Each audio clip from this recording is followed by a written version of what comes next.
Hello, everybody. Welcome back to Reality Realness with 3 S's. I'm your host here, Chantele Francis. Here, first time on Reality Realness is Matt Hunt. How you doing today, Matt? Hi. I'm doing well, thank you. I am super excited to finally be able to do this. Yay. And yeah, I'm ready to go. I'm fucking reared up and ready to go. Yes. Yay. So if it's your first time on Reality Realness, well then welcome. We're very happy to have you. Do us a favor, subscribe right down below because we're trying to get to 1,000 subscribers and we can't do it without you. So today we're talking about something completely new that we haven't talked about yet on Reality Realness. We are going to talk about The Circle Season 2, and we're going to see if we can get through the first 4 episodes. So just starting right off, what are your overall thoughts, without maybe spoiling anything that really happens, about the season 2 of The Circle, and what's your history with the show? So first of all, I just wanted to say that this season is definitely very interesting. There's no shortage of drama, which if you haven't seen yet, you will. And there's a very nice cliffhanger at the end of the 4th episode, which I think everyone is excited about. So I'm excited to see what happens. It's been a really great season so far. It's the drama that we all love and need. And there's some pretty entertaining players this season. So, and yeah, sorry, I forgot about the other half of your question. The other half of my question was, what's your history with the show? Have you watched all the UK versions? Did you watch season 3 UK or the Celebrity UK that just came out? Yes, I've actually seen every single possible season of The Circle you could ever see. Every country that has one, I've seen them all. I just finished like a week or 2 ago Celebrity UK season, and of course I've just finished watching the 3rd UK season as well, so which I absolutely adored. So oh my god, season 3 of the UK was amazing. So there was big shoes to fill, in my opinion, for the US season 2. Now, I do agree with you. I think it's been quite entertaining so far. There is a lot of drama that's happening so far. So yes, that's good. I do think it's a step up with their casting from their first season to their second season. I think that the people are just a little bit more engaging. But I mean, I just came off the high of season 3 UK and Celebrity Circle UK. They're both just so like dynamic that I don't know if it holds a candle to it yet, but I'm a little bit biased, being that my family's from England. So I'm kind of like, go ahead. To be fair, I'm not from England, nor do I have family that reside there, but I would have to agree. There's something about the UK seasons that are just so engaging and just so whimsical. I don't know. They're a whole different side, I think. Than it's different than how it is here. And I think it has to do with who they feel is engaging and entertaining to put on TV. Like we see different types of personalities and characters that I don't think any of them would be cast in a US season.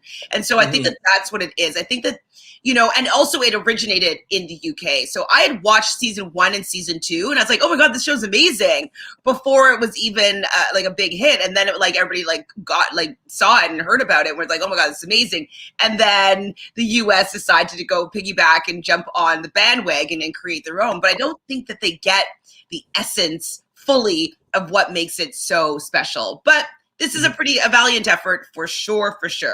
So we start off the episode and the season with Michelle Buteau.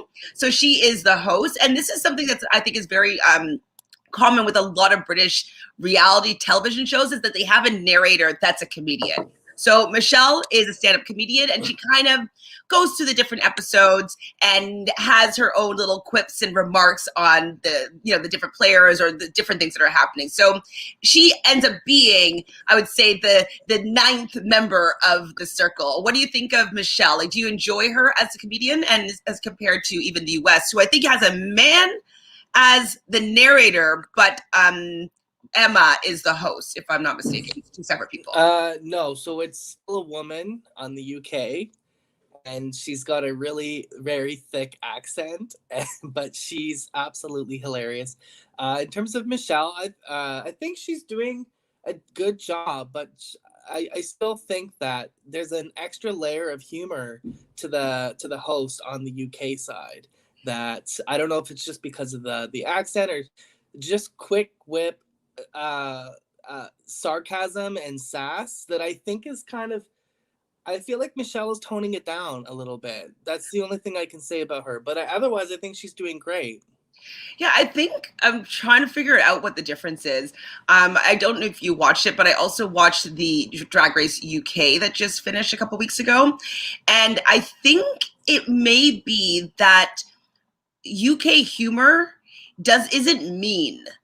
And there's an element I feel of like kind of catty meanness in some of like the banter or the humor of like North American comedians, et cetera, et cetera. So I'm wondering if that's what it is that, you know, they always take the piss in the UK, but we don't really do that in the US. Like, it's just like, we don't have the same kind of banter.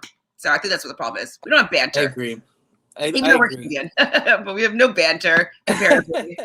Hi, Lindsay. Word. I'm really sad that we don't use it here. Banter. You would like that little bit of banter. Hi, Lindsay. So Lindsay has been watching Courtney for years on his different YouTube channels and love him. So, okay, this is my first time being introduced to Courtney, and I agree. I do love him as well. Lindsay, what kind of YouTube content does he create? So we can just jump in. We can talk about Courtney, even though he was in the second group. Courtney, so he's a pop culture internet show host, entertainer. I felt that he had lots of energy. He's 28 years old. He's a barista from Los Angeles, and he is out and proud. So what were your thoughts of Courtney? I actually really, really like Courtney. I think Courtney has a lot of, like you said, a lot of energy. Always brings the when he has an opinion, he states it. Mm-hmm. Like he shares his emotions as well as his thoughts, which I love. He's somebody that I would definitely want to be friends with outside of the game if I were playing with him. So he seems like a legit, genuine, fun person to be around. I agree. I concur. So we'll go back to the beginning. The first person that they actually introduced this season is Savannah. So Savannah's 24 years old. She's also from Los Angeles, California. I wrote down Capitol Hill. Is that where she's from? Or I can't remember why I wrote that down. But she loves glitz and glam. She's a little bit nerdy. She's single, ready to mingle. Mm-hmm. She's planning on going in on as herself. She wants to be strategic. She wants to make friends, and she knows that is very important. She's half Mexican, half Filipino, and loves dancing to R&B from the 2000s. And she's a Sudoku queen. What do you think of your first impression of Savannah? She's kind of me. Like, she's really kind of me, like little bit nerdy, like 2000s R&B. Like, she's me. I love that. I thought she was very interesting. Like, I thought she kind of brought a lot of different things to her profile, like as a person. So, yeah, and I can't give anything away, but I'm trying my best not to.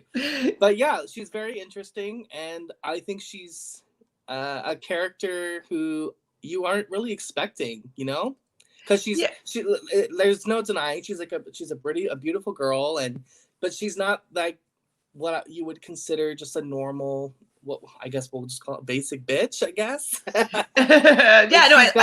She's got layers. Yeah, I love that she's like into robotics and stuff like that. You would definitely not expect that from her if you were just to look at her aesthetically. And so I like that there is an element of surprise with like who you might think she is with who she actually is. So definitely like an interesting pick there with Savannah. Next up, we have Jack, who's 20, but he looks like he's older than 20 to me. I mean, I guess I don't know what 20 looks like, but like, he doesn't look 20. Like, he's born in 2001. Like what? That's insane to me. So I know. Maybe it's just like I'm just in denial here, but he's an astrophysicist playing he wants to play a strategic and cutthroat game. So he's going to go in as Emily, who is 21. She's a sorority girl. I thought it was amazing that he watched Selling Sunset to prep. And he wants to be the biggest villain in the Circle history. So first off, do you like Jack? Do you think it's a good idea to play as Emily? And have you seen Selling Sunset? No, I have not seen Selling Sunset, although I've heard of it. It's good. It's good. It's pretty trashy in the sense that like it's about these beautiful people in Los Angeles selling real estate, selling like multi-million-dollar homes. Okay. So it has like all the gossip like in the actual firm, and like the drama that comes along with it. So and if you I don't know if you watched Dance with the Stars, but Chrishell, she's on it. No? Okay, never mind. Nope. Do you watch This Is Us? No. You know, what's his name? Jason something Hatley? What's his name? Anyways. Justin Hatley is Hartley, that's it. His Trishell's ex-husband. She's on the show. Anyways, you don't know it. Go on. Yes. So Jack, I'm always like wondering what will come next with Jack. Like, I think because he's made that statement that he wants to be the biggest villain in the season, you always look for what he's going to do. And like, that's what I like the most. Like, I'm always wondering what's going to happen. I actually know Jack. I've played in an online org game with him before. And he was actually like super cool, like very friendly and whatnot. So I don't know if he's going for this, villain persona just to try to do things differently than he's used to doing, because he's always been like the super cool, fun, friendly frat boy, whatever, in the game that I've played with him. So I don't know if that is, maybe he was playing that way the whole time, but we didn't know about it, or if like, you know what I mean? It's different for me because I've seen him play before in the past. So would you say that the version of himself that you're seeing on the show is different from the idea of him that you got when you played with him in an org? Yeah, like I think he's going for a different route, unless it's the same route, but I just didn't know it because he was doing it so well. But he wasn't doing anything in any way that was portraying him as a villain in the game I played with him. So I think maybe this is him changing it up. I'm trying to see how it would work for him on that level. And also, it's like high key, it's a TV show. So I'm sure he wants to he's on a show. He wants to make good television, stand out. Maybe this is what he said in his casting. Like, I'm going in as the villain, so maybe he has to still play up that side, even if it's not really who he is. Maybe that's kind of the angle that he took in casting. Which game did you play with him? I played a game with him called Bigger Brother, and it was like 2 years ago now, and like I said, it was a really fun game, and he made it really far. So I mean, I wouldn't be surprised if he got far in the circle, but we'll see what happens. I've seen some trailers, and we'll see. Ooh. I mean, it's really fun that you know someone in here. So are you rooting for him, or I have to root for him? Okay, cool. I have to. Like, he's part of my community. Like, I'm rooting for him no matter what, through thick or thin. So I hope he just doesn't make himself look like a fool, but he's doing a good job so far, I think. I think he's had a good first 4 episodes. I think it's been good for him, for sure. I do have more to say, but we'll get into it shortly. Next up, we are introduced to Bryant. So he's 26 from Chico, California. He is a breathwork teacher. He what did I write down here? Oh, he's Bryant 2.0. He's a weirdo and an oddball. And he wants to share the golden bubble of love and be kind and spread love, joy, happiness, etc., etc. Overall thoughts on Bryant? I honestly think he's a sweetheart. Like, he's a super sweet, nice person. However, someone going into the circle like that, I wouldn't trust, because I would just think that they're being full of a catfish. Like, I personally don't know anybody that is that extra. You know what I mean? So it would be super weird. Like, I would instantly feel like am I being played here? Like, I would be worried about this person just because they're too nice. You know what I mean? 100%. And like, I've been on workshops and retreats and like angel healing. Like, I've done a lot of those. Like, I've done breath work classes as well. And it wouldn't, for me, I agree with you that like, I wouldn't necessarily see them as wanting to apply to be on the circle. It just seems a little bit out of balance. Like, not to say that spiritual people can't be on that particular show, but it just, I think that it wouldn't be the best platform for them to do well because nobody is going to really take them very seriously. So I agree with you. I don't know if he's the best person to go on the show, but interesting casting though. So I did find out actually this morning, that he was a former America's Next Top Model contestant. Like 5 years ago, I think 5-6 years ago. But I think he didn't make it very far there. So I haven't seen that season. I haven't watched that series in quite some time. But yeah, I did find that out. I was like, interesting. So he's already been on TV before. Okay, so he's interested in the reality TV circuit. Yeah, it seems like he's got an interest in the reality shows. So. Well, I wonder what it might be good for him. He should go on. There's one called The Last Resort, I think, or The Lost Resort. It's on Netflix, and it's like a spiritual healing retreat. It's like a reality show. It's not a competition, but people go there to heal their, anything that's going on in their life. And so that could be an interesting show for him to go on, where maybe he can go on either as a facilitator, or if he feels as though he has more places that he needs to heal, like maybe go on for something like that. I found it really interesting because you can see people on these journeys, and there's these shamans and like doing the different spirituality ways to help heal people. So that's a thing. I can see him honestly being on like Too Hot to Handle. Like, he's an attractive guy. He's a nice guy. I can see him being on a show like that. Too Hot to Handle, though? It's a little bit raunchy for him, though, no? I mean, I don't know. True. He's open-minded, so there's nothing too raunchy, maybe. Next, we're introduced to DeLessa, or is it DeLessa? DeLessa, I think. DeLessa. She's 23 years old, but actually, no, she's 32, and she's from the Bronx. She is a wife and mother, stay-at-home mom, but she's going to be going in as her husband, Trevor. So playing this character being a single dad, and she wants to be a humble DILF, hashtag humble DILF. What do you think about DeLessa's thought to go in as her husband, as the opposite sex, obviously, as a catfish?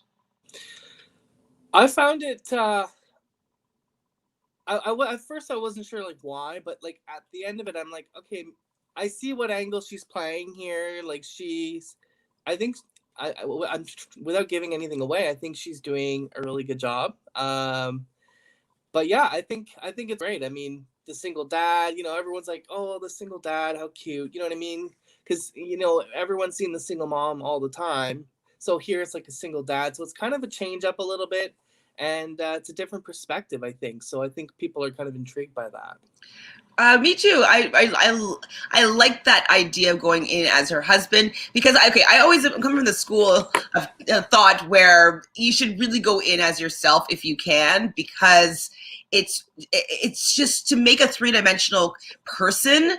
It's a lot more difficult when you are just trying to get out of conversations, or you don't have, oh my God, that reminds me of this story. Like, you don't have any memories to back up and really, create a full lived person. And so the fact that it's her husband, I think it'll be a lot easier for her to like know some stories, or have things kind of, make him appear to be a real person. So I thought if she's going to be a catfish, it's good to choose somebody that's so close to her life. So he'll know the kids' names and like some fun activities. Yeah. Exactly. So I'm not really for catfishes to win, but I think that this was a good pick if you're going to choose a catfish. What is your stance on catfishes? I honestly, I actually very much enjoy catfishes in the show. I think that for me, it's like I feel like they have twice as much work to put in as other people, because they're being a different person. whether or not they change the actual appearance of the person or their, you know, what they are, or what they do, whatever, they're putting in a more effort to be different, and to not get caught. I feel like it would be an adrenaline high for me to be a catfish in a game like that. So I love it. I think it adds a level of entertainment and just mystery to it. Like, you're trying your best. You're always wondering like if they're gonna get caught. So it's always fun to watch that. I like the catfish part. Yeah, no, I like that it exists, but I don't think that it's a game-winning strategy. You know what I mean? Like, I would never want to go in as a catfish if I was planning on winning the game. I think it would be very hard. I mean, I have no opinion on whether or not a catfish should or shouldn't win. I don't care about that, but to me, I mean, if you get to the end and you win, then you win. Like, it's yes. So if you can do a good enough job as either yourself or someone else to win, then you deserve it, no matter what. 100% agree with you for sure. But I just think it's a harder road as a catfish, and so I do like I'm like obviously in the circle 3. Like, I loved Hashu. Like, I definitely I liked Felix. I didn't love Felix. But you know, there were some catfishes that like I really, really, really enjoyed both of them. Yeah. But it's usually the ones that are very close to their own personal life, that are able to bring in some of their realness, and you know what I mean, and make them a real person. And so that's what I just miss about sometimes with the catfishes is like, they're just like, oh, let me just say something just to make them get off my back, when I want to see them engaging a little bit more. But if they get to the end and win,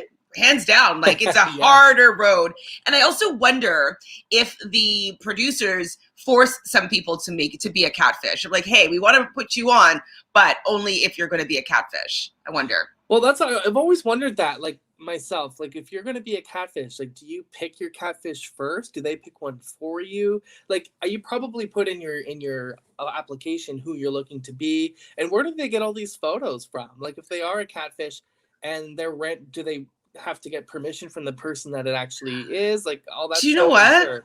I don't know if I'm making this up or not, but I think on the application, it asks if you'd be willing to use your photos as a catfish. Like, if you're not selected for the show, would you be willing to have your photos be used up? I could be wrong, but I do think that that's a question in the application. That would make sense. And so then they get permission, and then they can ask you, like, can I have a bunch of your photos if like you have an engaging or interesting profile that people could maybe use. And perhaps they might give people the option of 3 or 4 different, you know, catfish plans. So absolutely. Hi, Dolores. Hi, Dolores. So, Dolores says, hi guys, what a fabulous daytime surprise. I'm slowly liking the US version.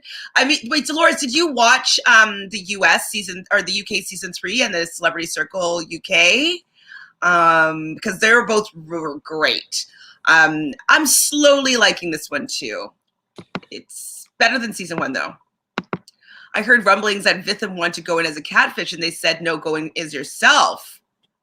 Oh, interesting. I mean, Vitham is a good character on his own, but I can see that he's a little bit shy and reserved.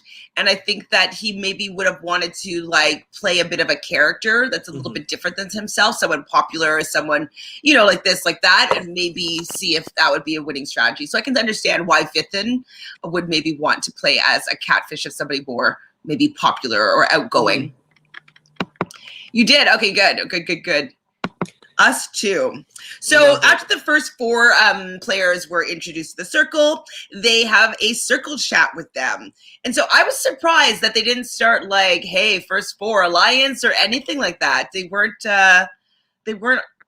fast. Were you surprised? No, I was surprised. Like, usually you go in there and the first blocking is like, who knows, like, it could happen at any time, especially going into the game. You never know what's going to happen. So like, I would instantly be like, I don't have time to talk to everyone single-handedly. Let's make a group that I think I can connect together.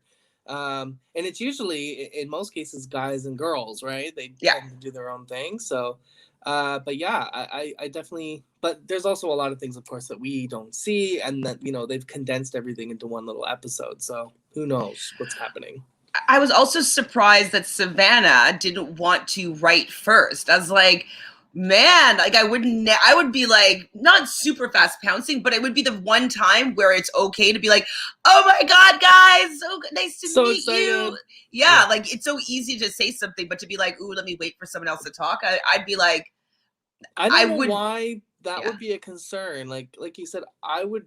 Who cares? Like we're all like someone's got to start it. So Yes. So I was just a little bit like, is she playing way too hard, too fast? Because I'm like, I don't see what the big deal is for this thing. Maybe not starting an alliance too fast. Like even though I think that they should have been like, hey, first four alliance, ha ha ha, like kind of put it out there. But then in my head, I think the only reason she may have had, why she may have wanted to not be the first one is maybe in her mind she was worried that if she was the first one to say something, she would be pinned as like the most social player, and maybe people would see her as a threat. Perhaps, I don't know. I thought it was the perfect time to come out and be bubbly and open and engaging and likable, as opposed to like kind of staying in the background. My personal opinion, I could be wrong, but she did have a little bit of a bond with Jack. Bryant was already pushing his breath work.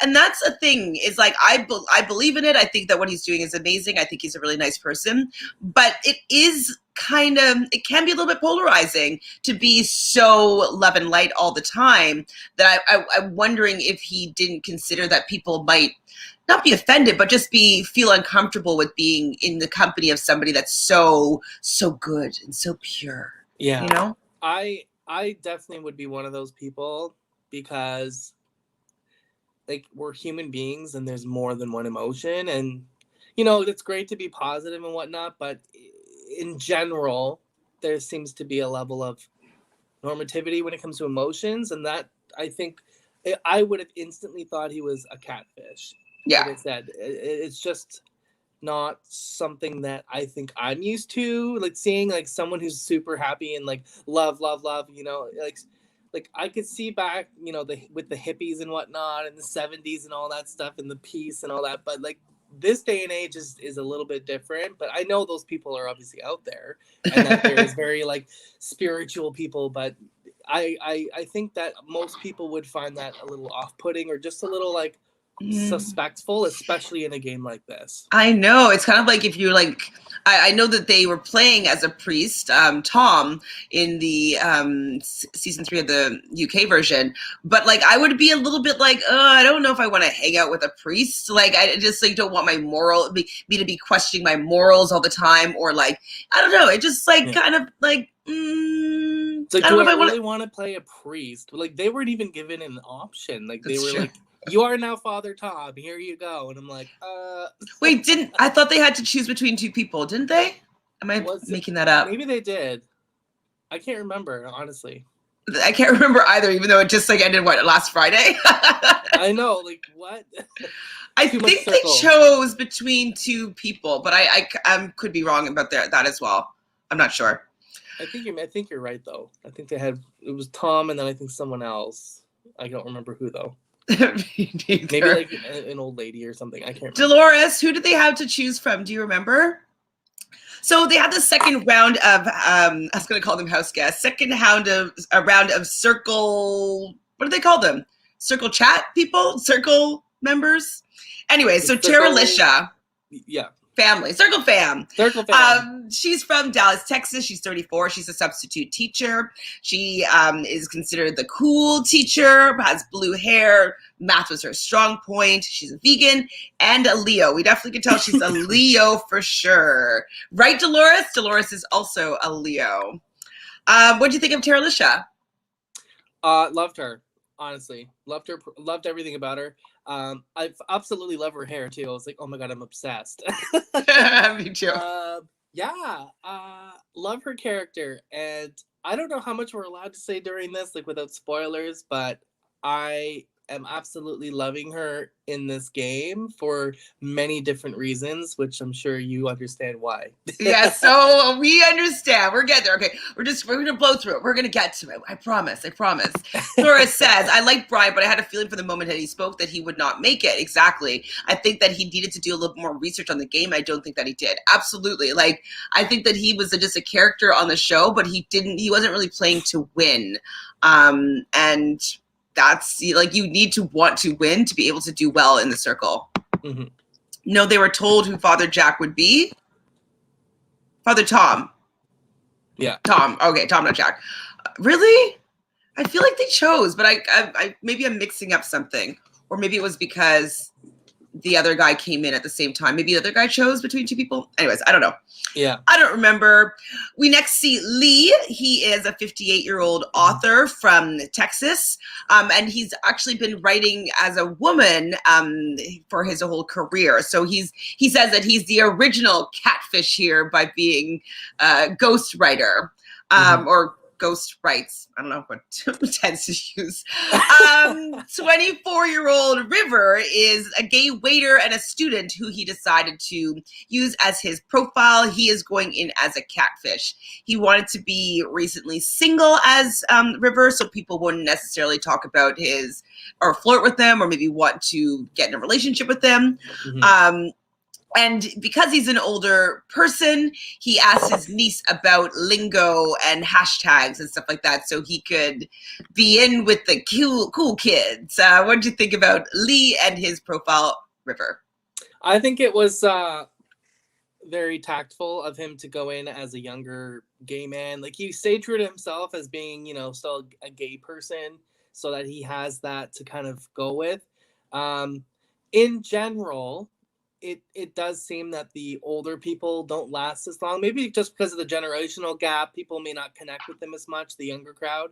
So yeah, I think it was smart for him to do that. I mean, I'm not saying it would have been bad for him to go in as himself, but he would have more of a connection value with the others if he's younger. So I think he's a sweetheart. I mean, he cries a little bit too much for my book, but otherwise I think he's a nice guy. I think he's a good player.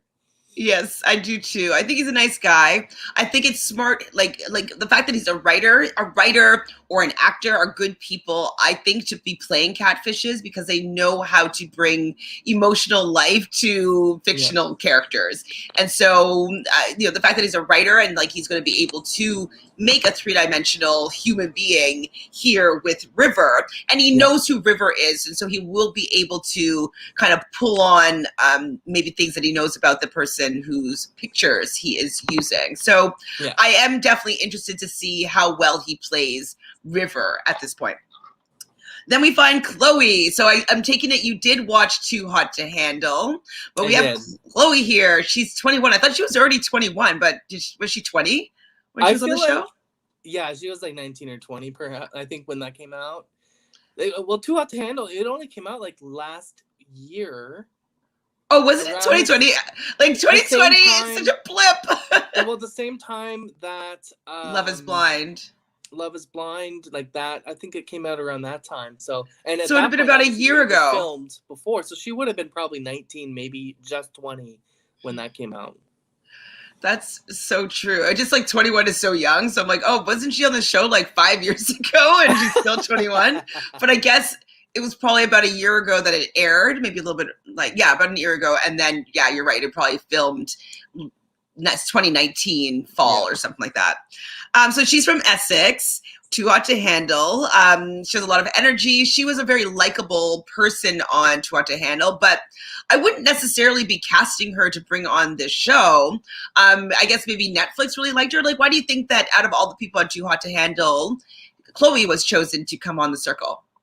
To be honest with you, I think it may have been because they were trying to promote the other show. So if she was on this show, there's a chance that people might go watch her season of Too Hot to Handle. They're all run and owned by Netflix at this point, right? So they're connecting that. But also because she's from the UK, it might bring those people from the UK to come and watch the US seasons and connect them that way as well. You're right. That is true. And, with publicity for Too Hot to Handle, I do believe next month a new season 2 of Too Hot to Handle is going to be coming out. So, yes, it would maybe be like, oh, remind of that show. Yeah, plug with Chloe. Do you think that there was somebody else that should have been brought on instead of her?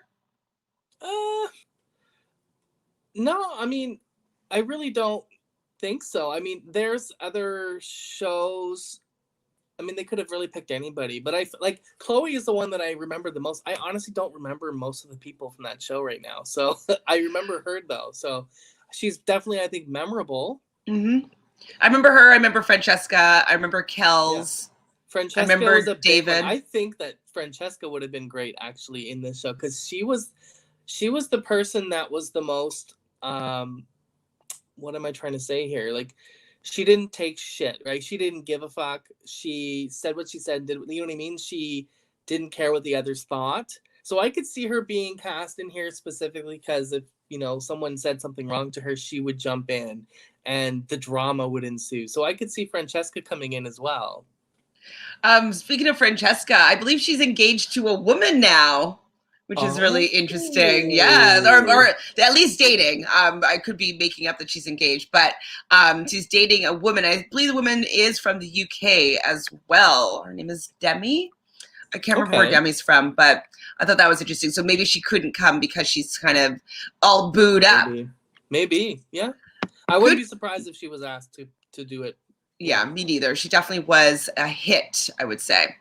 Dolores says, what books does he write? I was hoping that he would go in as one of his characters in his book, but I'm not familiar with his books. Me neither. I will take a look and see if I can find any of his books before next week and see if I can, if it's a quick read, maybe plow through one of them so we can have a little bit of a discussion on his writing style, etc. Ooh. Okay, so River A.K. Lee wrote 19 romance books. What's Lee's last name, Dolores? I do want to look it up, and I want to read one of them. I looked at it earlier. I think it was short. I think it started with a B. I don't remember, though. Lee something. Hi, Faith. So Faith says she just finished watching 4 episodes. Me too. I wonder what the inner circle thing that Courtney was brought to is all about. Oh, I know. I don't know, but we will get there. Well, 4 episodes from now. But we will be talking about what we think that twist is going to be. I definitely want to know. So we already talked about Courtney beforehand. The last player that was introduced to us is Tara Lisha. And so... Wait, that's not true. Sorry. I wrote, those are the 4 people. So we have Tara Lisha, Lee, Chloe, and Courtney. Those were the final 4 people to enter the circle. So right off the bat, Tara Lisha is looking at the different profiles, and she immediately doesn't trust Trevor, the single dad. Chloe, though she's a little bit boy crazy, as we already know, she's flirting with Trevor. So already we're seeing an interesting dynamic here, with one person not liking Trevor and Chloe being into Trevor. Do you think that we're going to have another Felix / Manrika situation? Maybe, but I mean, from the viewer's standpoint, that all happened within 5 minutes. They were flirting minute 1, so it's we'll see what happens. I think that they very well could flirt together, even further.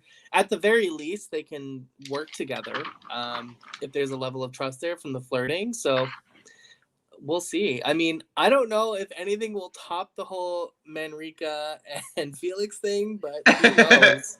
I hope so. Much. They were talking about getting married and everything. I'm like, okay, calm down. There's a screen there in front of you. It's you would get catfish for sure. For sure. Yeah. Full name is Lee Swift. Okay, I'm going to look him up. Lee Swift, author. Thank you, Dolores. So the first little icebreaker game that they play is, if you were a fruit, which fruit would you be? So which fruit would you be, Matt? That is a very good question. I would probably be...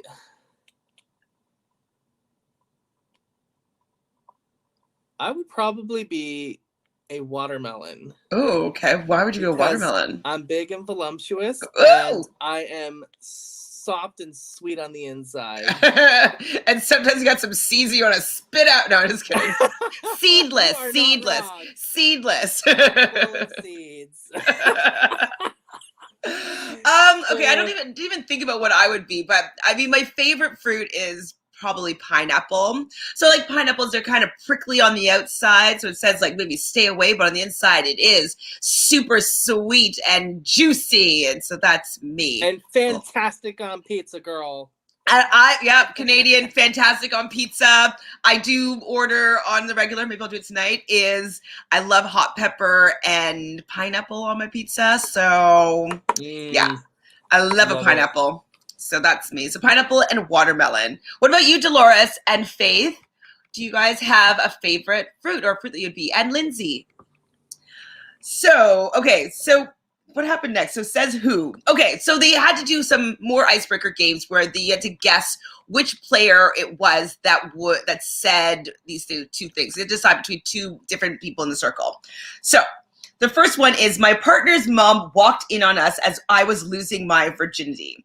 The choices were Trevor and River. Did you guess this correct? No, I did not. I did not. I think I would have gone with River, and it was Trevor, I believe. Correct. Right? Trevor was the correct answer. Do you have any story like this that you'd want to share? I can say very firmly that I have not had to experience that, and I'm thankful every day for it. Agreed. Me neither. Okay, so another circle guest raised $10,000 to rescue a friend off the street between Bryant and Savannah. I would have said Bryant for sure. Yes, me it too. It makes sense with his whole persona and his character, so. Ooh, Dolores would be a seedless grape. Would they be red or would they be green grapes? Because purple. Red or purple grapes. Oh, purple grapes. Because grapes are sweet and the green ones are a little bit tart, a little bit of a tang. I personally love the red grapes. Okay, but wait, there's more. Pen name is Chris Cook. Books titled The Marine in Unit A and Mia's Sparkling Diary. Ooh, not sparkling. Okay. Okay, Lee Swift. Green. Okay, you want to be a little bit tart. All right, Dolores. Love that. A tarty Leo. Yeah, I 100% thought that Bryant would be the one that would rescue a friend, and it was. So who would meet a guy in a bar 10 minutes later? They booked a flight to Paris. Choices were DeLessa and Chloe. I instantly said Chloe. Obviously. Without even thinking about it, I picked Chloe in my head. Me too. She said too many porn star martinis. Have you had a porn star martini before? I have, yes. They're Delicious. too sweet for me, but I've had many a porn star shots before in my life. As a martini, that would just be like, because what is like vodka, blue carousel, sour raspberry. So I think it's like, sourpuss, blue carousel, or Krakow, however you say it. I put vodka in mine, but my favorite is mango teenies, personally. How do you make it mango? Like with juice? Yeah, it's like mango puree, and then just like regular vodka, and then you throw in a couple things of ice cubes, a little lime wedge. Ooh, I mean, listen, I am a tequila girl through and through, so I'll be having maybe a mango margarita. Tequila pineapple, tequila soda splash of pineapple is like my getting crunked drink. So yeah, I'd be doing tequila for sure. Mexico has literally killed tequila for me. Oh no, but maybe you need to have some good tequila. Man, I had so much tequila in Mexico, and now it's just thinking about it, I'm like, oh. I'm sorry. That's not fair. I know, it ruined it for me. It's so much better than every other alcohol. They should do a plot twist where Savannah comes back. That would lift up my mood. Faith, you're spoiling it, but it's true. It's true. And the tea had me screaming. It's true. I mean, I did enjoy that at the end. When I used to drink, I did like apple martinis with a green apple slice in it. Yes, I did. When apple martinis came out first, like in the 2000s, they were definitely very tasty, and we all enjoyed that for sure. Maybe too many of them. Hello, Chantele. I haven't watched the show yet. I just wanted to see you live for once. Haha, since you're always shooting me the challenge at nighttime in my time zone. Absolutely. Well, thank you for being here. I've been trying to do this with her for ages, and I'm like always working. Daytime chats today. I mean, I'm a night owl, so I do like nighttime things for sure. But we do the challenge at 10:30. Right. No spoilers. I haven't watched the challenge last night. Okay. Tequila makes your clothes come off. Yes, they do. That is very true. That's a fact. That's straight facts right there. Oh my God. So, I mean, I love tequila. I find it fun. Okay, so yes, it was Chloe that booked a flight to Paris, but then we heard that he ghosted her, and so she had booked the flight, and that's kind of sad. I was a part of the U.S. national robotics team, so Savannah and River were the two options here. I would have picked Savannah. Yes, me too. It didn't really seem up River's alley. She mentioned like she already in her profile. I think she mentioned like math and stuff like that. So I would have gone. Math was Terralisha, but maybe unless they both did. Was it maybe what? I thought Savannah in her profile mentioned robotics or math or like something about being nerdy. Yeah, nerdy. Yeah, she said nerdy. And okay, so like on a whole, you think that like it's a good cast? No, I think so. I think it's a good variety of people and a lot of different personalities. But I also think like they threw in like the super nice person. They threw in somebody who's trying to be a villain. You know, they threw in some quote unquote celebs, like some people that are known already, and then we get into Lance Bass and all that stuff. So they're throwing in kind of everybody, really. It's like, they're getting like, those like toy dispensers with the hand claws. It's like, who are we gonna pick today? So basically, that's what they had to do with this cast for sure. Now, this is something I thought was a little bit abrupt. Now, we know loosely that they only get a few opportunities to have chats with people throughout the day. So maybe they have like 2 people or 3 people that they're able to have a chat with each day. And so Bryant just comes out right in the beginning and asks Courtney for an alliance to the end. What do you think about that boldness with the hashtag loyal lads? Honestly, I didn't think it was very smart. Like I thought, like you want to get to know somebody first, or at least not jump the gun. Because if you're somebody who, like, if it were me playing and you come to me day one, like literally message one and been like, let's go to the end together, I would have been like, no, like who are you? You know what I mean? Like if you're coming to me right now and saying you want to go to the end, who's to say that you're not going to go to Bob next door on his screen and do the exact same thing? Like I would instantly have trust issues with that. So absolutely. I mean, obviously I'd say, yeah, of course, absolutely. Of course. But I'd be like, let's do it. But in the back of my mind, I'd be like, I totally agree. So I was like, this world isn't meant for Bryant, because that was not, in my opinion, the right strategy at all. I was Emily, though. I was gobsmacked. Like my face when that happened, I was like what? Not good strategy. Emily, though, had a better strategy. So she decided to set up a group chat with all the women. So there's 4 and 4 people whose profile is women, 4 that are men. So I thought that was a better idea to get more people together, but in a way that's a little bit less like invasive. Forceful. Yeah, forceful, exactly. And so hashtag Circle Sisters is born. And I think it's a good idea to protect each other in the beginning. So I was down with that. I like that Emily/Jack was wearing a astrological sign sweatshirt. Did you catch that? I did, yes. Somebody asked. I think it's cute. I agree with you. I think that, Emily, Jack, we'll call him Gemily. So when Gemily set up the girls chat, I think that's what I would have done as well, because it's a way for you to like, you're setting up an alliance without setting up an alliance. Just like, hey, I wanted to get all the girls together to chat. You know, we're the only girls here. Let's talk and get to know each other. And then that would eventually blossom into an alliance without it being saying, hey, I set this up. Let's be an alliance. It's like, you know what I mean? So I totally would have done the exact same thing.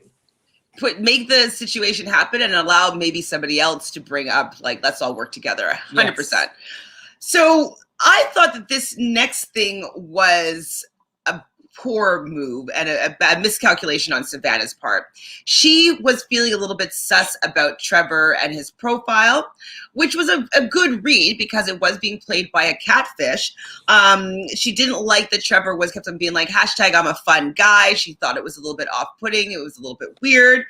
But she brought this up and didn't like the fact that when DeLessa didn't like the fact that Trevor said, what's the 411? She thought that was a little bit too dated and whatnot.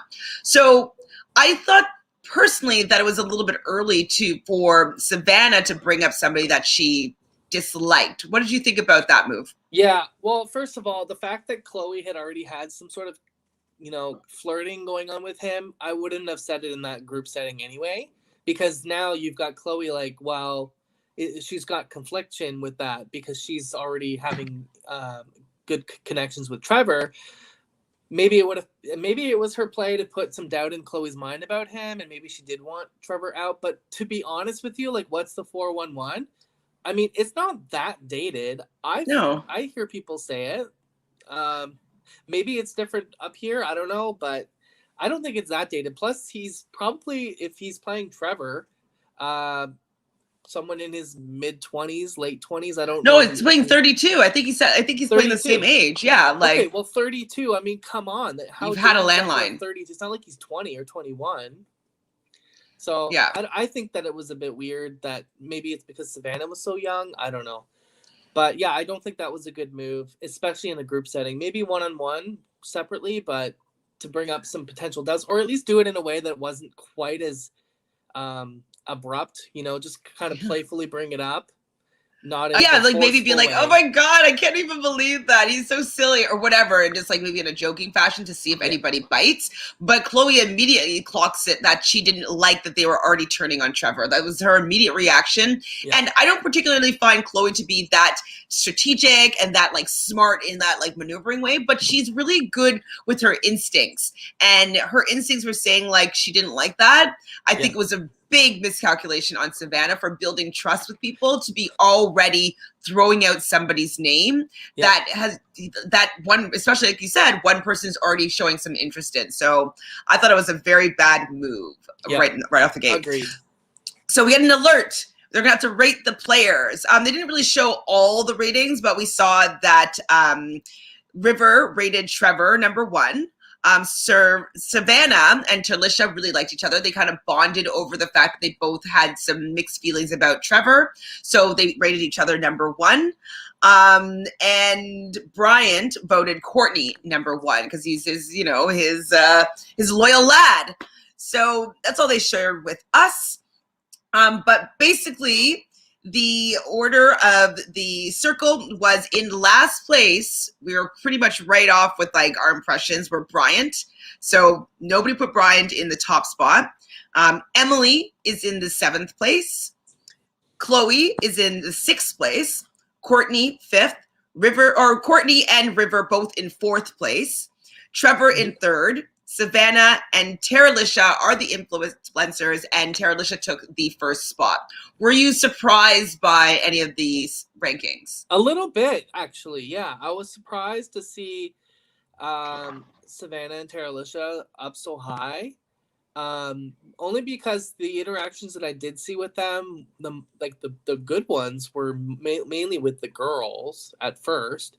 But I think there was because it's the first round, everyone's still kind of getting to know each other. So you're literally just going off first impressions at this point. So I can understand the ones they showed us. They make sense. Like I understand why they would have done that. But yeah, I was shocked to see that River or Emily weren't higher than they were. I knew that Trevor would be somewhat higher just because I seem like it's coming across that he's being well liked by a lot of people. So except obviously those two, but because yeah, so I was a bit surprised. Me too. Like, I think that some people were playing tactfully. And so I think that they put Bryant in a lower position because they thought that people would have voted him, ranked him higher. And so I think that that's allowed other people to be bumped up.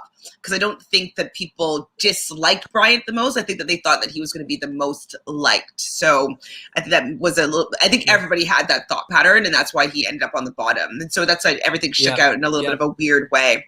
So that was the end of episode 1. So episode 2, they're going to have 24 hours to block someone, these influencers. But they also are able to save one player each. So they had to go to the circle chat and make a decision pretty much right away that they're going to have to save somebody. Who do you think that they each should have saved? And do you agree with who they actually saved? Alicia, I believe, saved Emily. Mm-hmm. And Savannah saved Trevor? Correct, yeah. Yes. I think that Savannah saving Trevor, I don't think that was smart. No, because there was already questions of doubt in the girls' chat with Trevor. And I think the only person that would have been okay with her saving Trevor would have been Chloe. But yeah, I think that, I don't know, I have mixed feelings on it because I think it was smart for her to save Trevor because of Chloe. But at the other side of the spectrum, you have to realize that there's already some conflict with who he is. And they literally just had a conversation about Trevor and how people may not, trust him. You know what I mean? Well, and I think that Chloe would rather herself be saved than Trevor. Well, like, exactly. I don't think that she would forfeit her game for him. Right. And so they obviously don't know that she had a little bit of a conversation with Trevor for her to change her tune a little bit about him. But I 100% think that she should have stuck true to the 4 women, like the ladies' chat. I really think she should have. 100%. So having picked Trevor over Chloe would definitely stand out as a poor decision if you're wanting to actually stick with the girls. At the end of the day, though, if you're thinking about it this way, even if she could have saved Chloe and not Trevor, and the 2 girls are in the influencers. They're the influencers, so they get to decide. So all she has to do is say, no, I'm not voting out Trevor in the influencer room. So... And, it was how they bonded, Alicia and Savannah, was over the fact that they felt that Trevor is just showing something that was a little bit strange. And so if for her to go against the women's chat and then save the person that was bonding them, I think that this is what starts Savannah not trusting, Alicia not trusting Savannah as much, because it's like, wait, like, what are you talking about? What like, you didn't like Trevor, like, you switched your tune already, like, and I think that that's where that started. Yeah, agreed. So Doris says, I agree. I mean, to get upset over 411 mention was pretty petty, if you ask me. I didn't buy it. Yeah, like the 411, I was like, oh my God, would I be blocked if I was on the circle and I said 411? What's the 411? Like, what else are you supposed to say? Is there another term? Because I've said that before. I think I've said that before, but what if, like, sometimes I say like hokey things as a joke. Yeah. Look at Hashu. Like, Hashu said so many hokey things as his catfish. Yes, he did. So I was like, Alicia, stop it. So Chloe, as we suspected, is mad that Savannah didn't save her. And she said, what a little fucking bitch. Like, she wasn't even holding back with how she felt there at all. And it was, they just made this alliance, and she already went back on it. And she talked it through about the fact that, like, oh, Chloe might be mad at me here, but she felt more comfortable in trying to save face with Trevor, which I didn't understand her rationale there. So I was like, I think it's going to come back.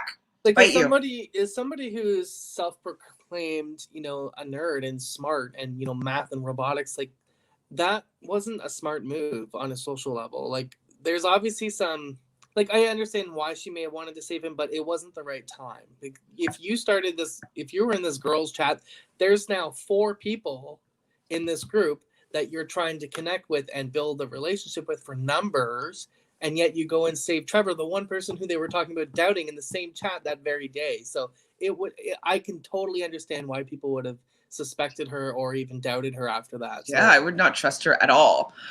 So the 4 people that are up for blocking is Bryant, Chloe, Courtney, and River. So who did you think was going to be blocked after, like, when you heard who was up?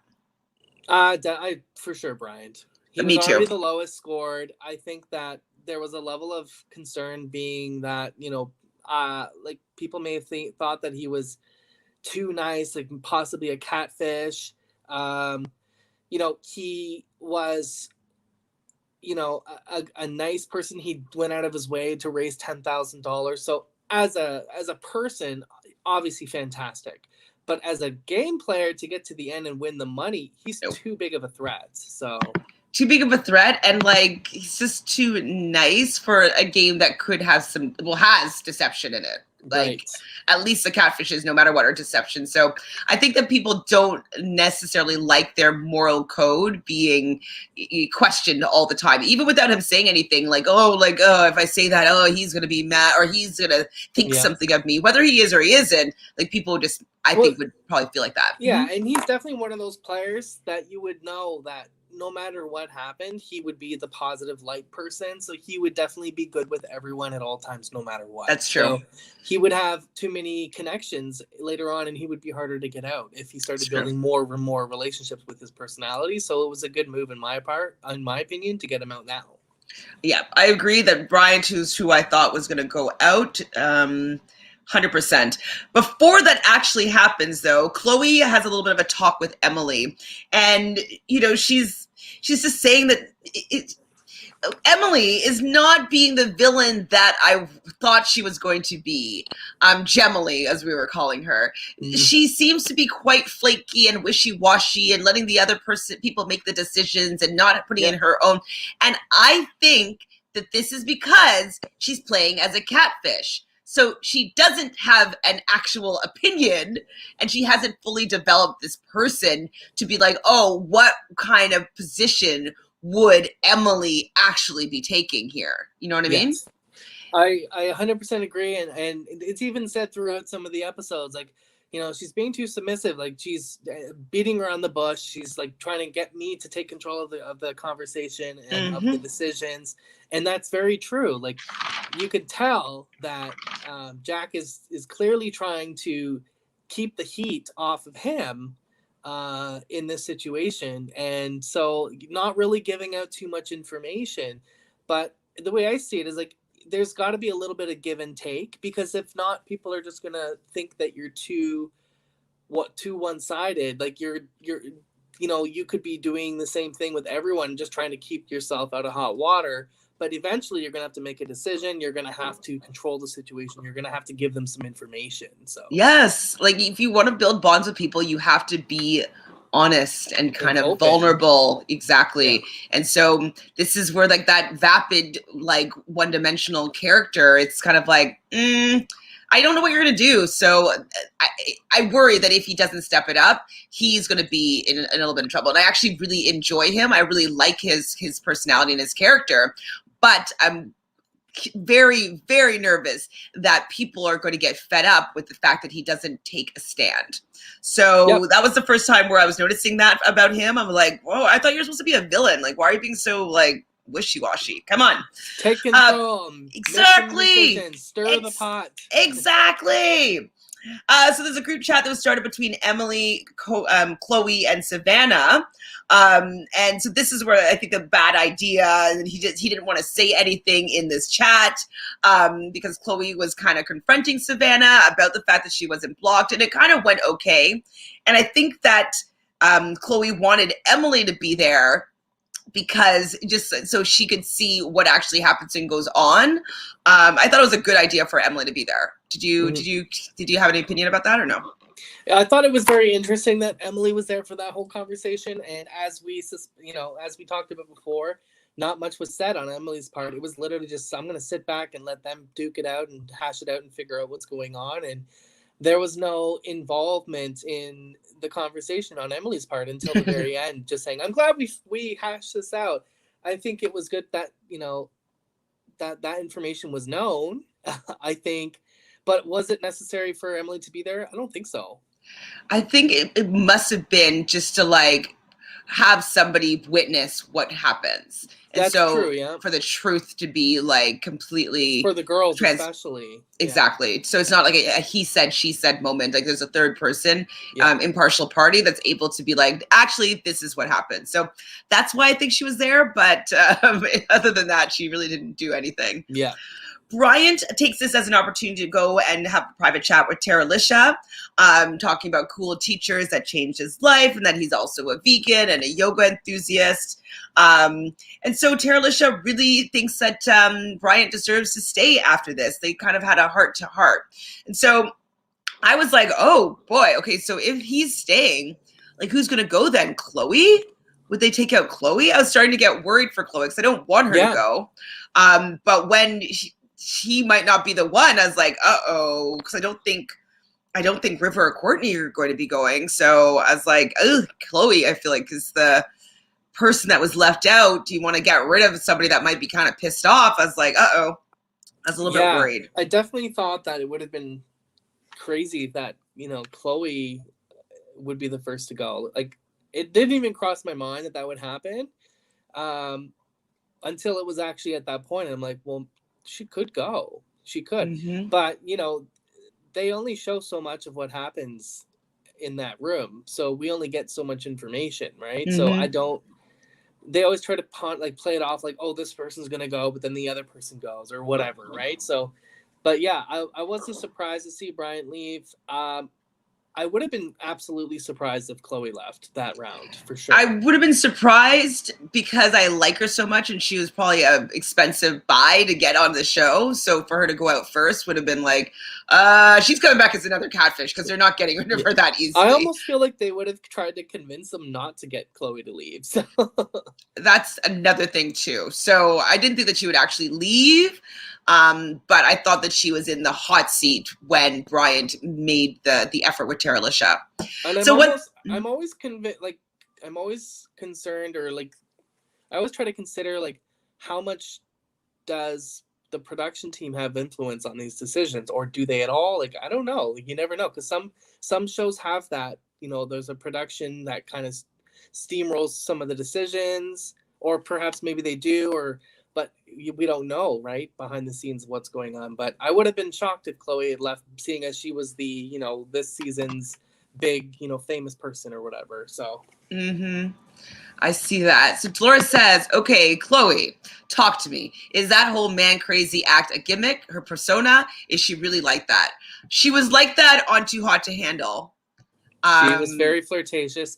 Mind you, she's an attractive 21-year-old girl, so she was already on a show about dating and flirting. So I think that's who she is. She did say that she bought a flight to Paris with some dude that she randomly met the night before. So yeah, I see her being like that in general. Yeah, she seems to be flirty, like girly, definitely. Yeah, I do think it's who she is right now, anyways, as a young woman. And so far it's been very beneficial for her looks and that kind of leading with her sexual charm. It's not really sexy. She's kind of like flirty charm. Yeah. So yeah, I think it's her, Dolores. I think it's her. So one thing I love about the circle is they always give them outfits to do tasks, even though they don't see each other, for us, the viewers. So they have to, the 4 people that are up for elimination are going to have to write some poems. Any of the poems, did you enjoy any of them? Did they stand out to you? I'm not surprised by most of these poems, actually. I thought that the one that River wrote, or I guess Lee, was super deep. Almost too much, in my opinion. I think if he's trying to play off this 24-year-old kid or 20, whatever, I think that you could have toned it down a little bit. the, you know, Edgar Allan Poe writing style. Right. You know, just it's too poemy, you know? I totally agree. For Courtney's poem, it was to Savannah, so I thought it was good for him to make a plea directly to one of the two influencers. My LA sis, he kind of, you know, refers to things about what he knew about her, and so I thought that was a really good tactic for him. For sure. I thought Chloe's rap / poem was good because it appealed to people that prefer to have things a little bit more like in a different kind of limerick pattern. Like, I think that it became engaging, Chloe. So I thought it was actually quite good. Yeah. Bryant's, I said it wasn't great. I said it was almost bad. I just, it didn't rhyme in a way that was good. Like, it wasn't good. It wasn't good. To be honest with you, I don't even remember his. It wasn't good. That's all I remember. It wasn't good. And then River, I actually forgot about River, the person. So I was like, oh, that's not good. I'm like, who else is to go? I couldn't remember who it was. Yeah. And it wasn't great, but it rhymed is all I wrote down for that. So they both, like, Bryant and River both got C's. They weren't great. They weren't great. So the winners of this was with the highest scores were Courtney and Chloe, and they win this poetry slam, and they pick up a prize being a golden quill. Oh, so yeah. So exactly. River's poem sounded like a 50-year-old man, not a young guy. Exactly. I agree, and that would have been a huge red flag for me if I was reading that on the other side. I'd be like, why is he writing like that? It's so weird. It would definitely be like. So Courtney and Savannah have a private chat, and they talk about food, chili, and what they're making, and basically she was his girl. Now they talk about T-Pain and Nelly and other 2000 hip hop and R&B, which, I mean, they're not wrong. Like, 90s and 2000 hip hop and R&B is the best. Yes. Not 100%. Like, it really is. Like, they're definitely onto something there. But I mean, I guess it's something to bond over, but that would have been me. I would have been like, yes, okay, let's keep going. Let's talk about you. Make me want to leave the one I'm with, start a new relationship with you. Yeah, I mean, I love that stuff too.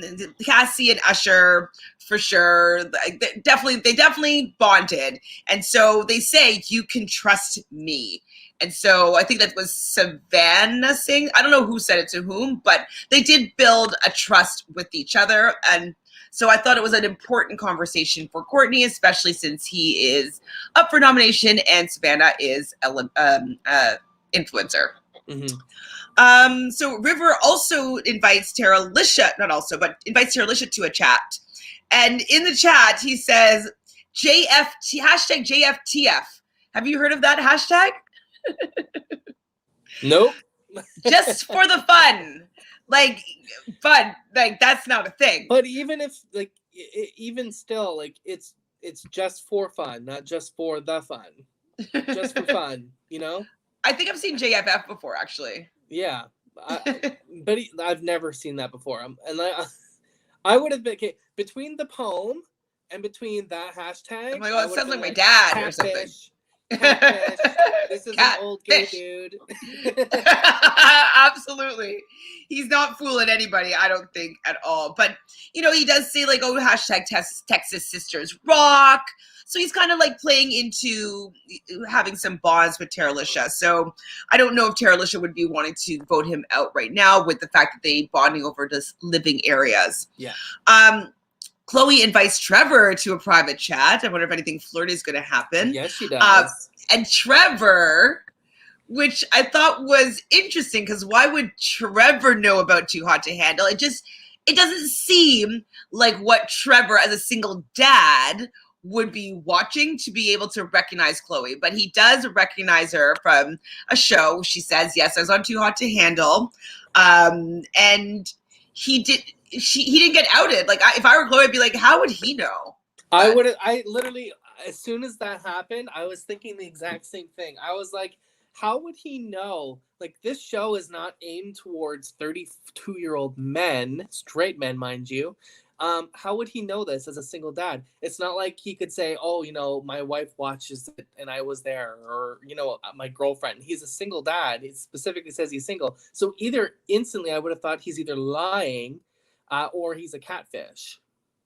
So exactly, but I think Chloe was too gaga over Trevor, and it's somebody that's not a celebrity gets recognized. I think that it's also they enjoy it. It's a little bit of a boost, and so I think it was distracting her from realizing that that's a suspicious moment. Right, she should have clocked. I mean, it's not impossible by any means, but it's unlikely. So Trevor wants to take her on a date to go indoor skydiving, and he's making Chloe feel amazing. And so he's doing what he should be doing with Chloe. He recognizes, or she recognizes, that Chloe wants some romance, and so he's bringing it to her. So I think it's a good tactic, but could get kind of sticky. It could bite Trevor in the ass in the end. Definitely could. Alert, alert, alert. So Terralisha and Savannah have to go to the hideout to make a decision. Terralisha wants Courtney out, but obviously Savannah bonded really well with Courtney, so that wasn't a thing. Terralisha wants to give River more time, so they kind of allow the River to be off the table. Chloe, they talk about hashtag girl power. What about that? Mm-hmm. It seems as though Savannah kind of would want to have Chloe go because of the fact that she's worried that Chloe might be vindictive and come back and be pissed off with her because Savannah didn't save her, which is true. She probably would. So she kind of maybe wouldn't mind if Chloe left. And then Bryant, Terralisha feels good about them. So they're kind of at a stalemate here with who to go home, and neither of them really want to give up somebody because it's kind of like 2 versus 2. Did you think that they were going to figure this out? How do you think they're going to resolve this? I honestly wasn't sure what they were going to do because was it Terralisha that was wanting to get Courtney out hardcore? Courtney's going to be a strong player. Savannah was like, nope, I'm not having it. Courtney's not going anywhere. But so I think that on top of the fact that, that, oh my God, what am I trying to say here? That Chloe wasn't saved instead of Trevor that round already put doubt in her mind about Savannah. And now Savannah's trying to save Courtney, who Terralisha obviously thinks is the biggest threat, which at this point I think is fair to say is the case. So I can understand where their back and forth kind of started.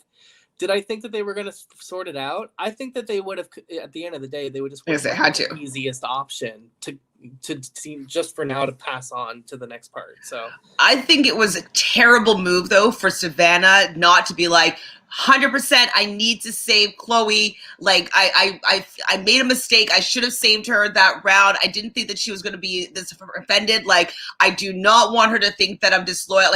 She should have been going hard about that because Terralisha would potentially spread it to other people and be like, no, she really wanted you to be here. She didn't want you to feel that way. And B, she would have 2 other people, Terralisha and Emily, that would be oh my God, she just immediately just goes and turns her back completely on Chloe because she decided to save Trevor. I think it would have been a terrible move if she had allowed Chloe to go. And I think that she definitely should have fought for Chloe to stay, regardless of if she wanted her to stay or not. She needed to do it for her social capital. 100% agree with you. She should have been on damage control. She should have, done better in explaining why. And then, also if she had thrown in, even though she did save Trevor, she could have easily just been listen, I picked him for, this reason. Doesn't mean that I don't want you to stay. Terralisha and I we're in the girl gang, whatever. We have control over who goes. I knew you'd be safe. That's why I didn't pick you. Something like that. But nothing like that was said. So there was no defense on Chloe's part by Savannah. So absolutely, she should have done that. That would have been a smart move on her part. So much better. Set yourself up, girl. I was just the whole episode, I was Savannah, I had some high hopes for you here. And I was so episode 1, you kind of made a little bit of a blunder. And then in episode 2, as the influencer, I'm I'm like, this isn't good for your social game because nobody is going to trust you other than Courtney, really. That's what it looked like to me. So I was like, well, I think it's too bad of a move for her to take out Chloe here. I think that Bryant is going to be the one that leaves, and we were correct. Bryant does end up being the first one eliminated. He's the first one blocked, but he gets to meet a player face to face. So I wrote down that he's either going to go see Tara Lisha, because he was like, oh, she was supposed to save me, and then she didn't let that happen. Or I thought that the producers were going to force him to go and see River/Lee, and that's what ends up happening. Because I have heard that at least in the UK that sometimes they change who the people, if I want to go see so-and-so, how about you see so-and-so? And that actually happened with Manrika and Emma. So Emma wasn't going to see Manrika at all. Apparently he went to go and see Manrika, and it was at 3 a.m. And that was on the urging of the force of the producers. So I do think that they wanted to expose River as the catfish. Yeah. And so they sent him over to him. Yes, I did hear that as well. And I think it was James himself who said that in an interview about going to see Manrika. I read an article or something, but I know exactly what you're talking about. Just speaking of that interaction, I was so mad at Emma / whatever his real name is. I hated that moment. I thought he was really rude and nasty, and he was lying the whole time. Yeah, exactly. And then, it was perfect drama for us as viewers, yeah. But yeah, I think that whole situation was too much. I disliked him a lot. He was so arrogant and rude. I was like, girl, bye. Bye. So this is pretty much the end of the episode, but we have a new person entering the chat.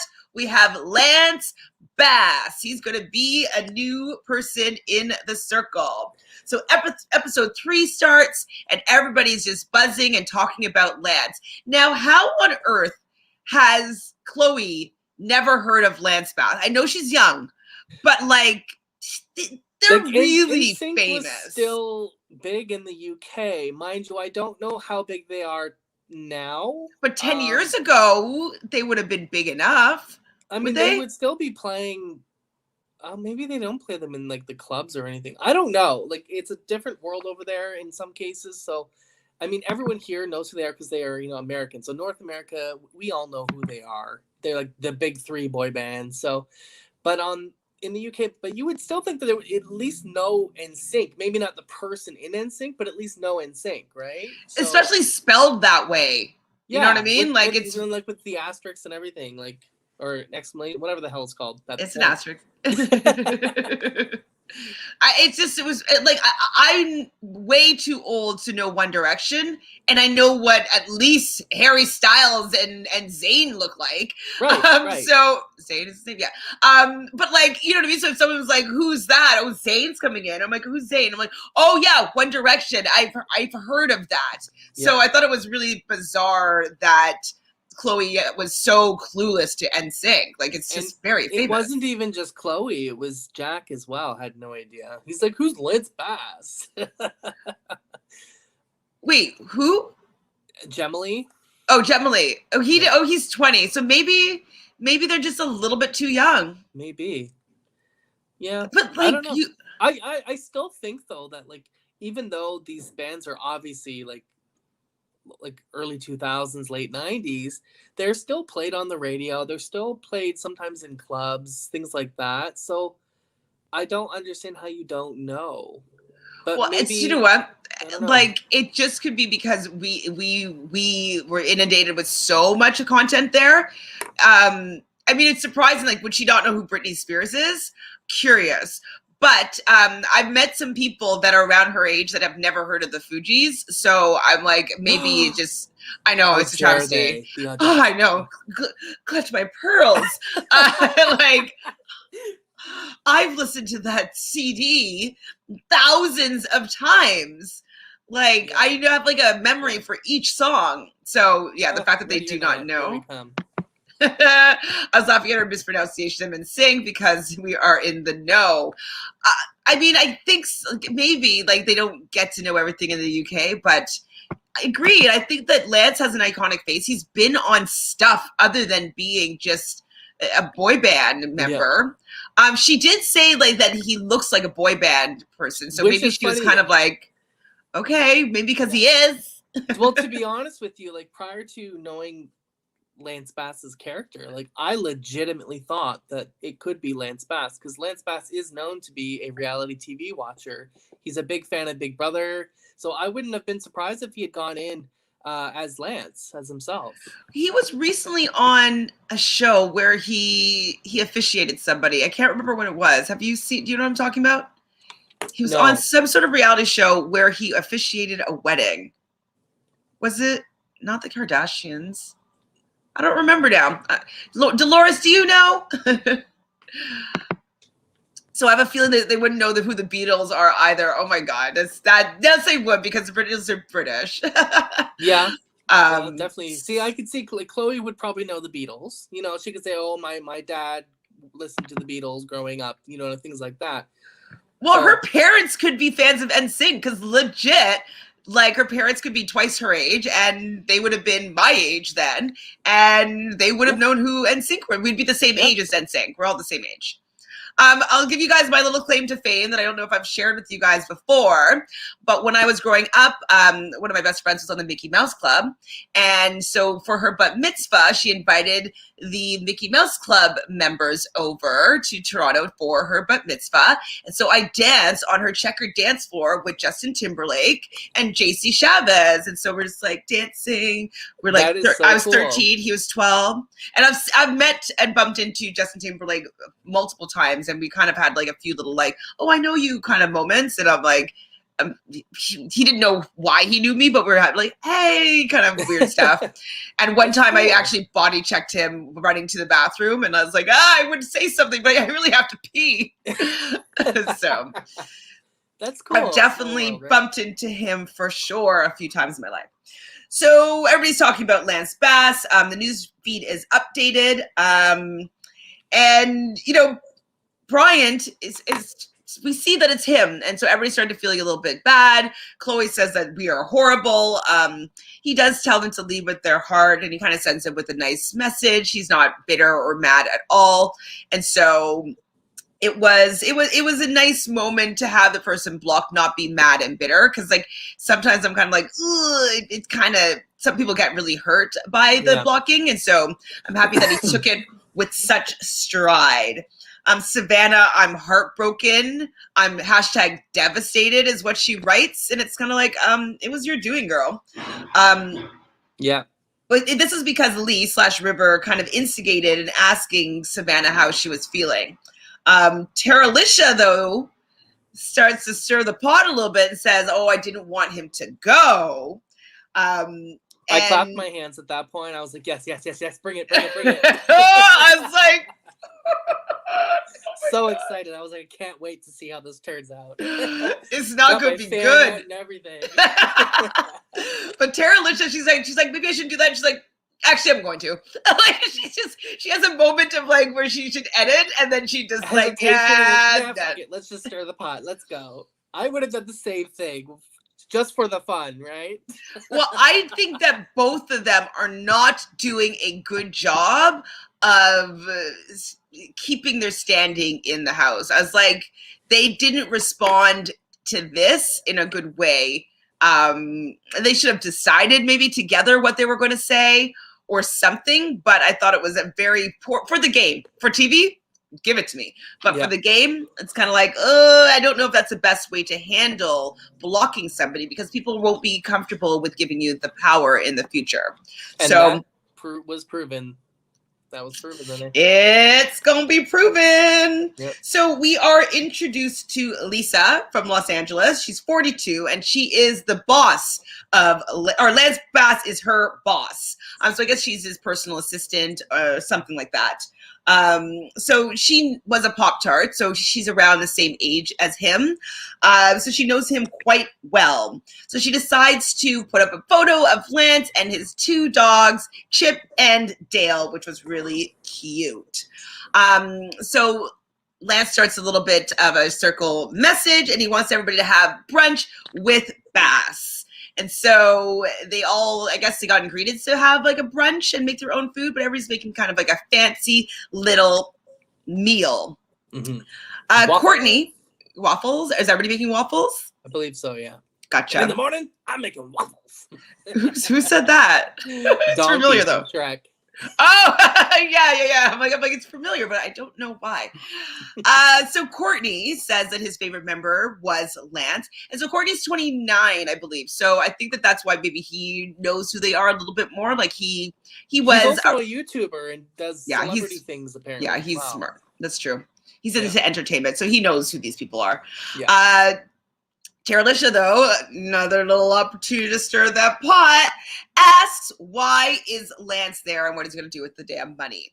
Now, this is the perfect opportunity to build trust, Lance. Why would you say, oh, I'm going to use it to start a tour? That was hands down the dumbest thing that she could have said. Dumbest thing. Not smart. Not smart. At this point, being Lance in this game, I would have to suspect that maybe not everyone, but most people would know who I am. Yeah. And so and knowing, what I did, I obviously have money. So why am I in this? You're not going to be a celebrity in a game like this to make the money yourself. It's for charity. So instantly, my first instinct would have been, I'm in this to raise money for the Trevor Project or, AIDS or for children or for animals or whatever, right? But something. So anyways, I thought it was a poor thing. And she was like, oh, I don't care. I'm just going to say that. I'm like, actually, you should care because people will hold every single letter that you wrote on that circle chat. Like, they'll hold you to it. So 100%. You have to be so careful with what you're writing. And I thought that there was a missed opportunity because it shows a lot about you with what you're going to do with the money and how you answer some of these questions. So bad job, Lisa. She even said that she was trying to be cheeky and said that, but she didn't even add any laughing face hashtags or nothing or emojis. It was a very one line, one sentence, very there was no response to add to it. It was just, I'm going to do it for the NSYNC tour. No, that was instant red flag for me. I would have instantly thought of a catfish for that. Catfish. So yes, Dolores is correct. Thank you, Dolores. So let's marry Jack Taylor and Brittany Cartwright on Vanderpump Rules. Yes. I couldn't remember, but that is the fact. She could have said so many things, like there's a lot of good things and a lot of good people I can help with this money, and I plan on doing that. Yeah, she doesn't have to be pretty specific. She could have been slightly vague, be like, well, I just be like, I'm chair of a few charities. I definitely will be spreading the wealth with people that in need, maybe just something. Anything other than what she said. Literally. Anything. Yeah, she anything. Said, I'm buying a new Mercedes. No, I'm kidding. Don't say that. But yeah, anything. It might have been better. If she said I'm buying a new Mercedes, ha ha ha, that would probably have gone over better than I'm doing an NSYNC tour. It would take more than $100,000 to do that anyway. So yeah, it wouldn't make people, in my opinion, want you to win the money. I'd be like, oh, let's get that person out. They suck. So Emily invites Trevor to a private chat while Gemily is in the hot tub. And so Emily definitely asks about, sneakily asks about Saquon. So Emily is played by Jack, who is a guy and knows a lot about sports, and Trevor, played by DeLessa, is a man. So he was thinking that they could bond over some sports talk, and so he asked about this injured player on whatever team that was. And so Giants, I think. Was it the Giants? Maybe it was the Giants. I don't remember. And so what's her name? Trevor had a book from her husband of all like different facts that maybe she should know. So I thought it was interesting that he had that fact in there. Very convenient, and good thing that she did. Because that could have just got him out of the running. And so she was able to like talk about it like freely, and she was like, okay, like saved herself there with not being so obvious as to not knowing anything about sports. So Emily does a good job also asking him about Tony, his daughter. And so DeLessa thinks that Emily is a good girl. And Emily thinks that he is the best player. And I don't think that Emily has a good read on the game. Emily thinks that he's so smart and he's playing it so well. And I'm thinking like people are on to Emily. Oh, sorry. That's what I said that wrong. So DeLessa thinks that Emily is a guy. Which I thought was very interesting. And then right after Emily thinking that he's playing such a good game, and already in this one conversation, Trevor is thinking that he's a guy. So he's gonna have to be careful here. Yep, that was the first stage where I was like, oh, that was a mistake. Because now if you're playing this cute little girl, what are the odds that you know big details about, football or whatever the hell sport it was, football. I would have toned it down for sure. But I think it might have been his way of trying to see if Trevor was a catfish. But in doing so, it outed him himself. Yeah, like she needs to have a story or something. Be like, oh my god, I watched sports with my dad. La, la, la, la. Like something to make it not as like obvious that she's a guy. Yeah. So I didn't write anything about it, but River/Lee gives Lance/Lisa his first private message. I didn't write anything about that. Savannah messages Courtney about last night and already brings up that she felt shaded by Tara-Lisha. And can't say that everybody felt that way, and she's starting to spill her feelings about Tara-Lisha and wanting Courtney to be on her side there, being like #me and you. So I know that it's working with Courtney, absolutely, but I think it's a very bad idea for both of them to create this me versus you thing, because somebody will lose if you're making people choose sides. I think it would have been better for them to like sweep it under the rug and come together so that people won't be like, well, let's get who's better for my game. Let's get one of them out, because they put themselves against each other. Yeah, exactly. 100%. And, in my mind, if I think personally keeping Savannah and Tara-Lisha in the game would be a smart idea, because they would always go after each other. Yes, and they would never be the influencer. Exactly. And then you'd have a better chance of becoming the influencer, and then in the event that someone else gets it, they could take them out for you instead of picking you to go. Exactly. So I agree with you 100%. True Colors chat was opened up by Tara-Lisha, and she wants to out Savannah here. So this is what I'm saying. Like, it's not a good idea, Tara-Lisha. But she wants, the True Colors chat to know that she is 100% #girl gang, tells them that Savannah didn't want to save Chloe, that Tara-Lisha is trying hard to build trust with the girls, which is, I think, the smarter move, because all of this started up was because she saved Trevor over saving Chloe. And so to assure Chloe that I'm on your side, I'm not going to let that happen to you, and I was the one that made sure that you stayed in this game, I think it's stronger than what's her name, Savannah, going to Courtney, who's already on her side, and just like reinforcing like, oh yeah, we don't like Tara-Lisha. It's like, you already have him. You got to be working on the people that you don't have. Right. So 100% agree. I was like, Savannah's playing a bad game. It's bad. Absolutely. She burned some bridges. She made some wrong decisions, and then she's now pointing fingers at other people and causing the drama. So in my opinion, Savannah started this whole thing, not Tara-Lisha. Yep. Tara-Lisha may not have been smart to stir the pot further, but at the end of the day, Savannah started this whole thing. So With you there. So we have Circle Fest, which is they all get festival gear. It wasn't really festival gear from what I know it to be, but they got some outfits to wear on the show. They're playing Bye Bye Bye for Us. I don't know if that's what they're actually playing for the house guest or the circle guests. And so they make them play Truth or Dare, which you know is going to be causing a lot of trouble. So first question is, who do you think is going to be an influencer in the next ranking? And did I write down the answers? Oh, it went to River, and River said that Emily is going to be the next influencer. And I was like, I could see that happening. Courtney decides to dare because he doesn't want to be outed by the truth.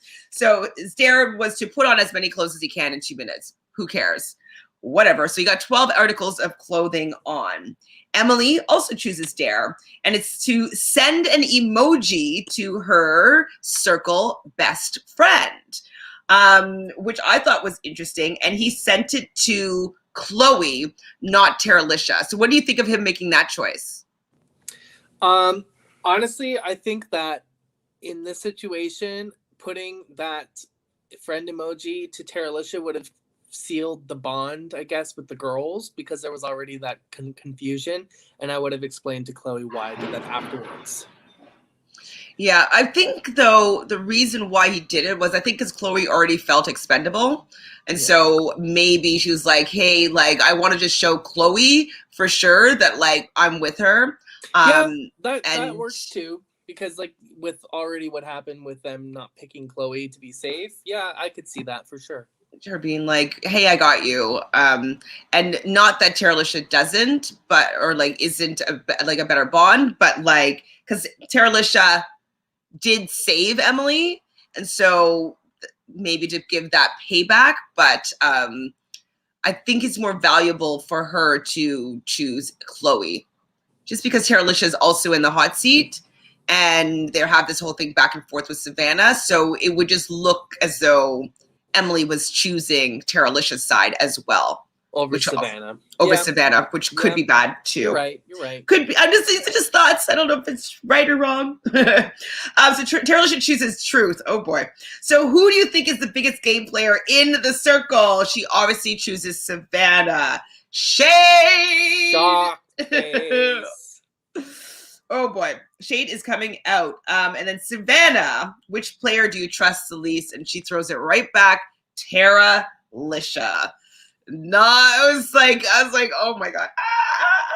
So for the next episode, they are going to talk about the fallout from that question, because they start talking about it, and Terralisha puts like hashtag pathetic. Like, she's not even holding back with like her not agreeing with what she said. Mm-hmm.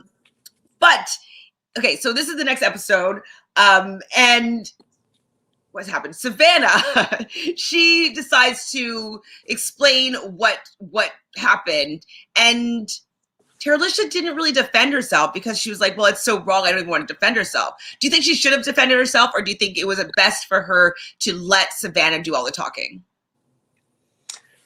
I mean, I don't know. I think if it were me, I probably would have defended myself, because if not, then it makes you look guilty.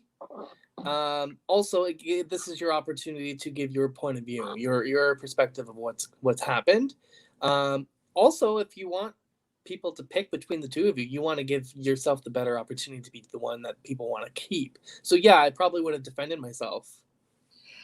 But sometimes doth protest too much, right? So maybe just this as a devil's advocate stance here, like maybe her not saying anything, like some people that are already against her can be like, she should have said something, but the people that are with her be like, well, it's probably because it's completely false. You know, she didn't want to like add fuel and look more guilty potentially by being so defensive. Like, what are you hiding? Like, why are you being so defensive? Like, if it wasn't true, it wouldn't bother you. So I can see both sides really being a bad way to go. She shouldn't have been in this fight. Right. Exactly. I did love Courtney's line, like, go and collect that wig, Savannah. I died at that part. He's so funny. Elected. I love him. I absolutely adore him. I'm gonna wait, Dolores, have you found him yet on Courtney yet on YouTube? I do want to follow him and maybe any of his social media just to see what he's all about. Because he's definitely engaging and I want to see what he does. So the next day comes about and everybody wakes up and Emily decides that she wants to stay in the middle. And I'm just like, I'm already eye rolling. I'm sorry, it's your boy.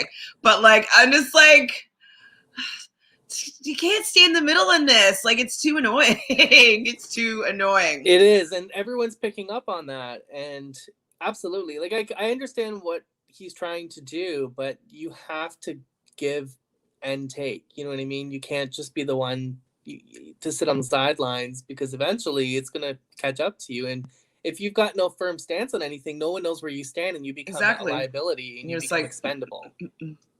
Exactly. So we do see next, so that Trevor starts a chat with Savannah to check in with her. Hashtag I got your back. They talk about them being big sister, big bro, little sis. So they have an interesting relationship since she did save him. So this will be useful for him, for her going forward. Terralisha starts a private chat with Courtney, which is someone that she does need to start talking to. And he's like, I'm going to be cordial. I'm going to be polite. But she really came for Savannah. And I'm like, oh, no. And Courtney doesn't really buy the niceness. Courtney goes for the juggler and asks her, like, so what was your part in keeping me in this game? And Terralisha deflects it in a way that I thought was decent, being like, okay, like, I didn't know you that well, so I didn't want you to go, but I hadn't developed a relationship with you to be fighting super hard for you to stay, which I think is very fair. It's fair, very fair. Very fair. And the fact that, you know, it was just that he was willing to let him go, maybe, was because he didn't know him. And it wasn't because he didn't like him or wanted him out. It's just like they hadn't had an opportunity to connect. So I thought that Courtney should have used this as an opportunity to make some friends with Terralisha, but he kind of still kept his distance a little bit, which I think could be a bad move. I mean, at this point, like, you have to think of it like this is a game. And it's not like best friends, you know, circle. Like, you're here to play a game to win money. Regardless of your feelings towards a person, I think it's good to, you know, befriend them or at least be cordial and try to build some form of, you know, I won't come after you if you don't come after me. Something like a deal, anything, you know, so. I know we're such big brother people though. We're just like, make a deal, secure your spot next week, promise to reach to the number one. Like, exactly.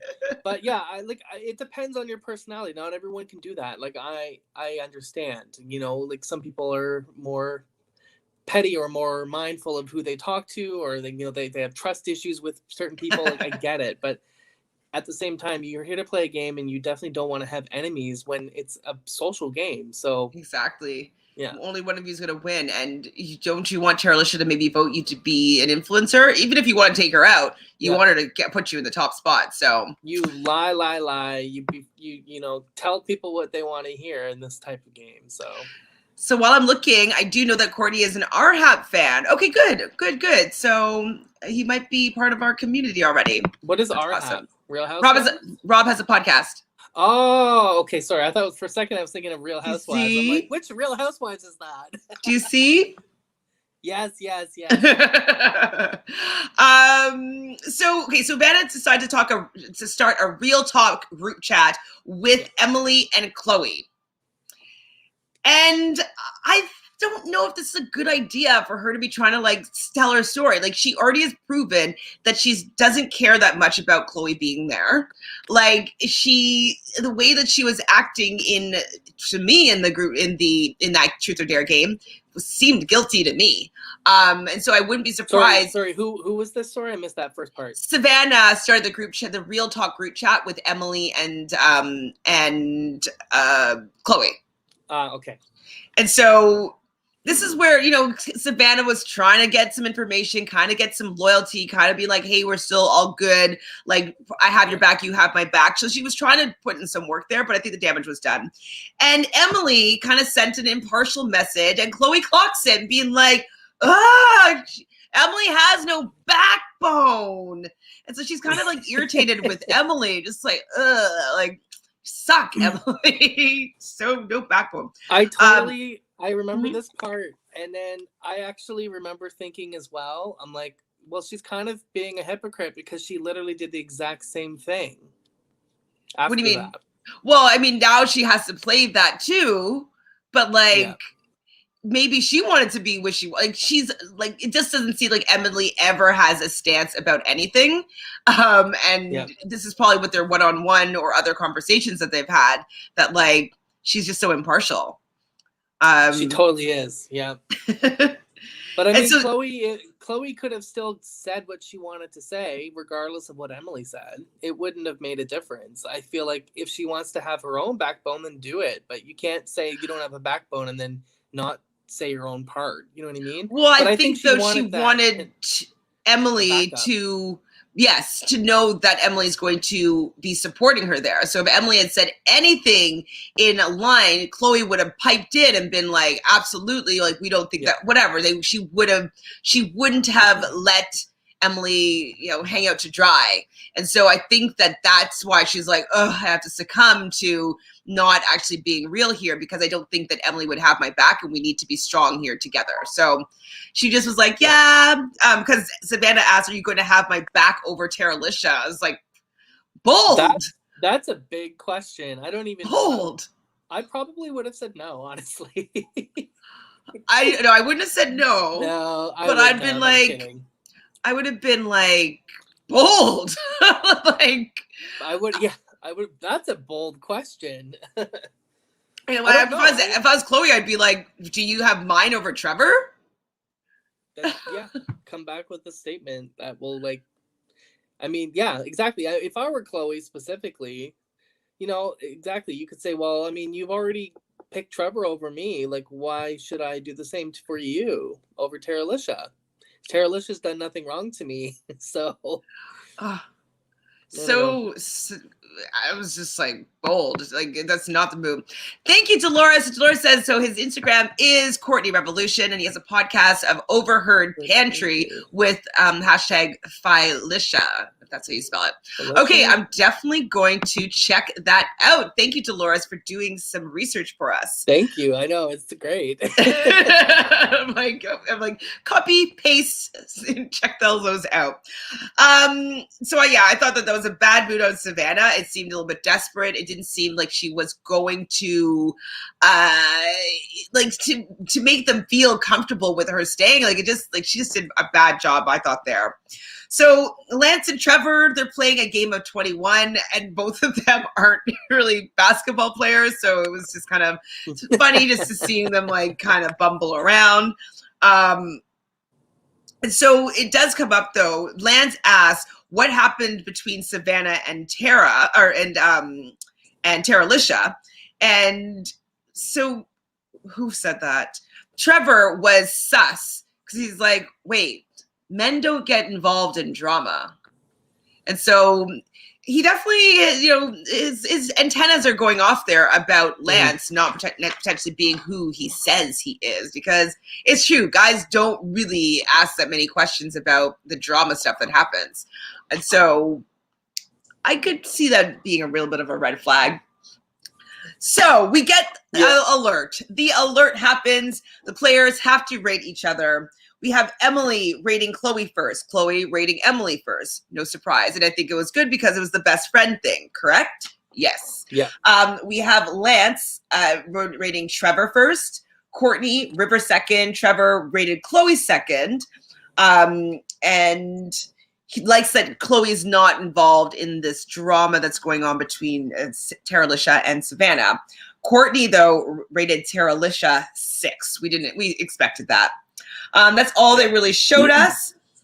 And so basically, they had a little clip of an accent chat that was going on with Courtney, Chloe, and River. It was kind of cute, talking about some slang, stuff like that. I want to see more of that because I love British slang so much. Me too. And I'm writing a TV show, and so you watched the UK's Drag Race, right? Correct? The first season. I haven't finished the second one yet. Well, okay, you know who Tace is then, though, right?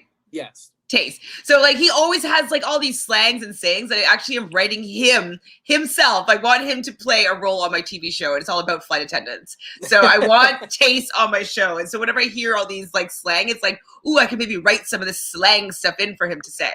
Oh, for sure. I love British slang. So wait, what I say? Oh, I said I want Savannah to lose over Teralisha. What were you feeling? I was like kind of indifferent between the two of them. I thought that they both could have done things differently. So I wasn't really pro Savannah or, you know, the other way around. I was just I just knew that one of them was going to end up having issues. So absolutely, I was more curious to see who would get who first.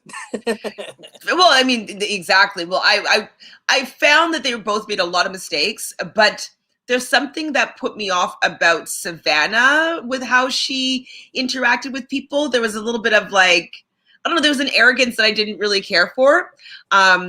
And so I didn't enjoy her as much as I thought I was going to when the season first started. I think for Savannah, I think it's like own up to what you did. You know what I mean? Like, and stop pointing the finger towards someone else. Because I mean, you did decide together, but you made a pact with the girls and you went against that. You know what I mean? Like, that right was away kind of where it started. Absolutely.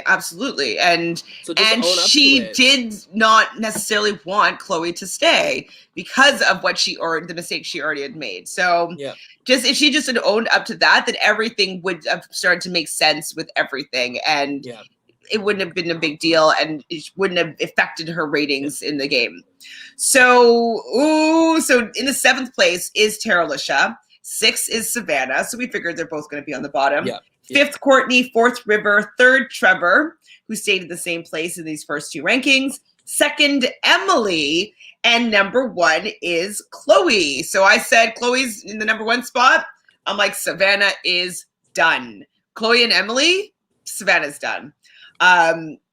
And I thought that when the rankings were popping up, though, I was like, oh, Emily's going to be in the number 1 spot because she's wishy-washy. I thought the same thing. I was like, and then I was shocked to see Chloe. So I was surprised too.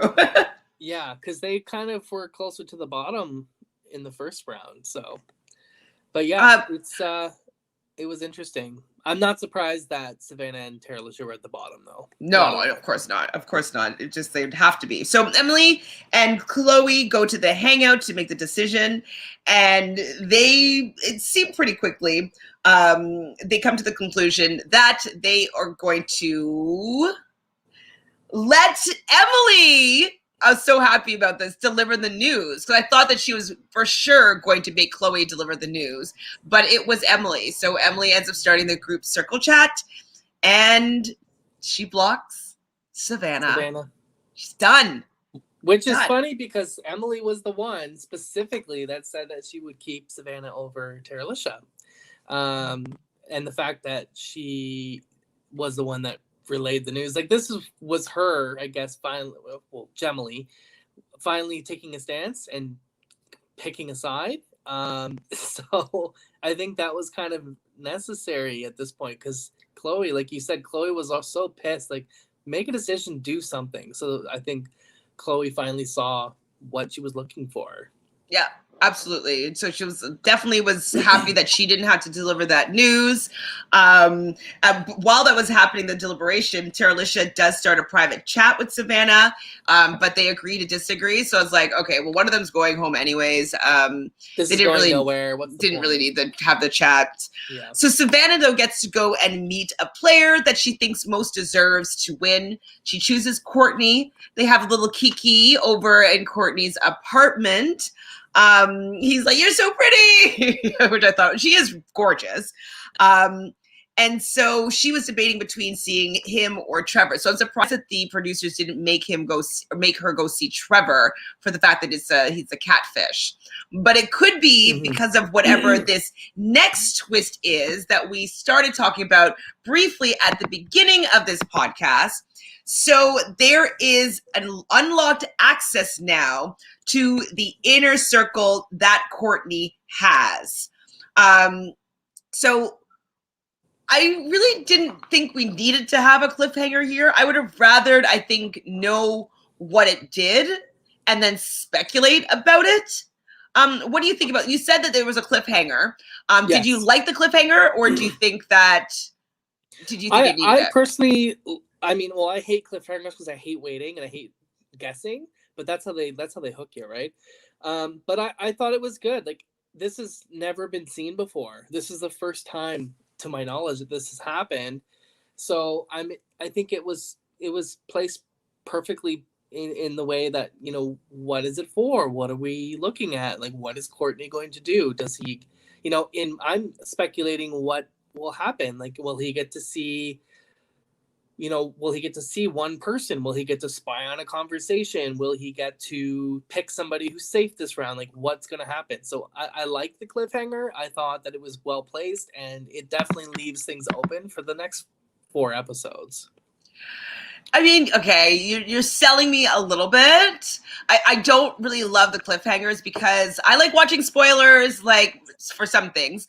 But, like, I just kind of, like, want to get along with the story. Like, I don't want to wait for any sort of conclusion. I like binging things because I just want to see it next. And so Right. I felt as though. But now you're hooked, though, and I'm always going to be hooked. Watch on Friday.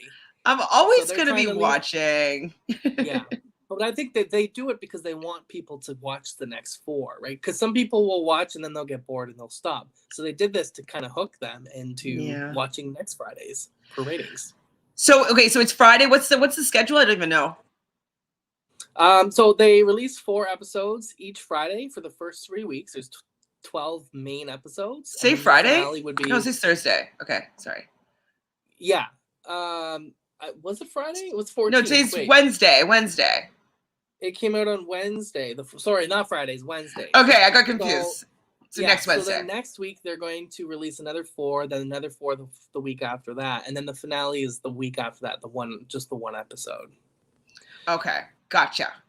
And it comes out for those that don't know, because I looked everywhere to figure out what time they were releasing it. 3 a.m. It comes out midnight Pacific, so 3 a.m. Eastern time. Gotcha.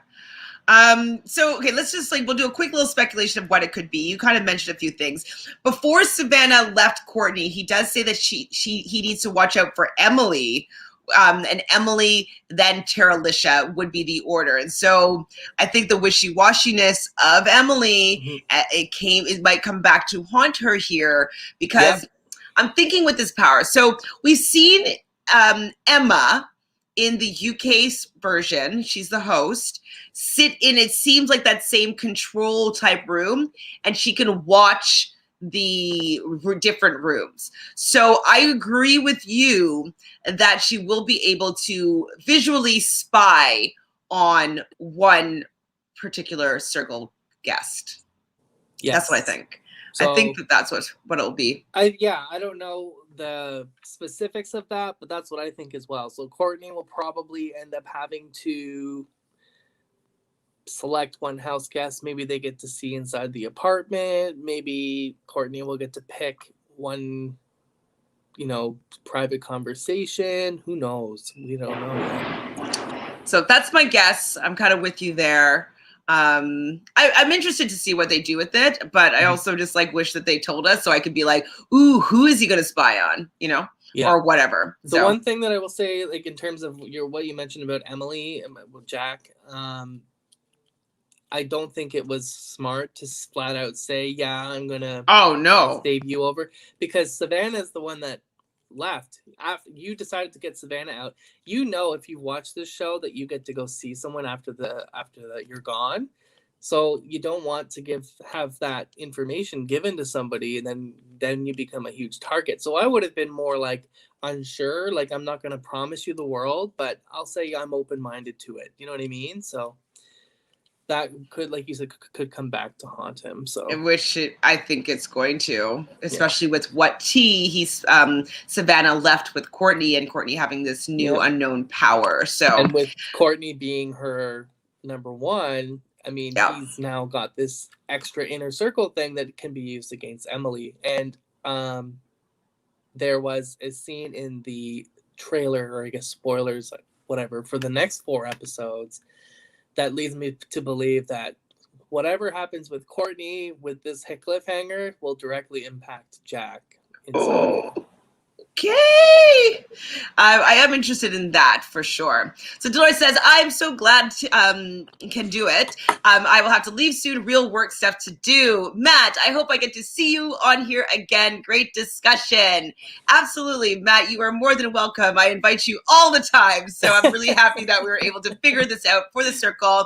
We got it in 2 hours. I'm pretty happy about that. That's pretty impressive that we were condensed it all in, got through all 4 episodes. Matt, are you working on anything, any games, any orgs that you want people to follow you? Instagram, Twitter, anything like that you want to share with the peoples? Yeah, I actually host my own org series. It's very, very niche. It is a nerd game. It's Pokemon Master Trainer. I'm on my 5th season. I design my own trading cards, and it's a role-playing / Big Brother / Survivor tournament-style game. It's its very own unique format. So if you're interested in that and you're a nerd like me and like Pokemon, head to Pokemon Master Trainer on Facebook. And I'm also currently playing in an org. I just started it like literally the other day. It's Survivor Rodwood. The theme is Final Destination. So I'm playing in that one. Nice. Okay, so I'll get after you to give you those links, and I'll put them in the description box below so people can easily access you. And people that know me know where to find me, right over here at Reality Realness with 3S. Please subscribe. And you also know that if you haven't subscribed yet and you take a screenshot and send me your subscription to Reality Realness with 3S's at gmail.com or any on my Instagram or whatnot, I will add you into a draw. And once we get to 1,000 subscribers, I am giving away $100 gift card to Amazon. And if you're in Canada, if you want some cold hard cash, I'll give you $100 cash. Well, email transferred. So let me give you my PayPal, Chantele. Yes, yes. I mean, and one last thing before I forget, I host a Big Brother pool every season. So if you're someone that watches Big Brother US or Canada, I do it every season. Chantele's already in it. And it's BB Can. Oh my God, what is it called? I'm having a brain fart. I forget now. 1 second. I can't remember right now. It's currently called BB Can 9 Winner Circle. Winner Circle pool. Yeah. Yes, definitely. So, all right, put that in the link box below.